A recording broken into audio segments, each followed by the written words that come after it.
These lads are not only the first UK team ever to reach a CSGO Majors playoffs, but the first UK team to ever even qualify for a major. And their journey is actually pretty impressive. Even though they received a lot of hate from people claiming they wouldn't deserve their slot in the tournament, but let me show you why I think that these folks are not only super likable players, but also totally deserve writing their very own success story.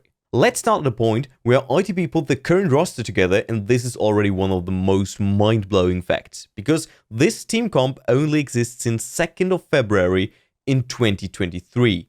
Not even half a year. Not even 2 weeks later, they were already thrown into the open qualifier for the Paris Major. Just think about this. You know some of your teammates for a while, but others just for like 10 days? You had nearly no time to scrim together, but now you have to play an open qualifier where you can be confronted with huge skill gaps within the enemy matchups, and nearly every game is a best of one for elimination. But they went through this, defeated Bait on the way, and qualified for the next qualifier, the closed RMR qualifier. Yeah, this system is kind of complex, but this closed qualifier is where the well-known strong teams come in. So they got teams like G2 or Astralis as potential enemies in their tournament. In the end, they placed 6th, qualifying for the European RMRs. This is the real qualifier that decides if you play at the major or watch the tournament from home. So Europe is the only region that got 2 closed qualifiers, 2 RMRs, and so on. The best qualified teams from one closed qualifier compete against the worst placed teams from the other qualifier in the RMRs, meaning ITB was in a tough position, facing Na'Vi in the first game. Even though they lost, they played it until second overtime, losing with a 22-19, showing that they can compete with top-tier teams. Or was it just luck? After that, they faced Sprout and won 16-7, bring them to their next enemy, the previous major champions, Virtus Pro. And while everyone thought that they will easily lose this and play for elimination the following day, they just beat VP 16-13. So they were playing for qualification against Bait the next day, while Virtus Pro was just eliminated against Mouse. And by also beating Bait, they went straight into Legend stage, skipping challenges. Just as a quick recap, the roster was still brand new. They already played through open and closed qualifiers, took Na'Vi to second overtime, beat the last year's champions, and can now even skip the first stage of the tournament.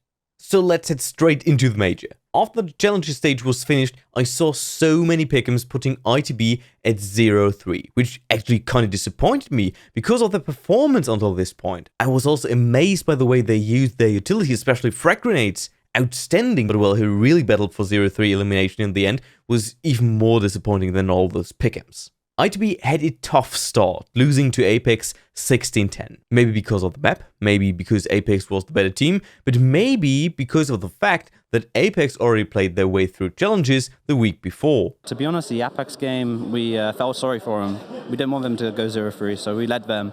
But now we're gonna, try our best. But everyone who thought that this was going to be an easy 0-3 was so wrong. Because they just beat FaZe 16-12, beat ENCE 16-7, bring them to the best of 3 qualification against Liquid. They brought the first map to overtime, but lost in the end 0-2. So their last chance to qualify for champion stage was to win against Fnatic, one of the most legendary teams of all time, and they lost their first map, 16-12. But after that, they surprised many viewers, winning 16-8 and even 16-4 on the third map, eliminating Fnatic and qualifying for the quarterfinals.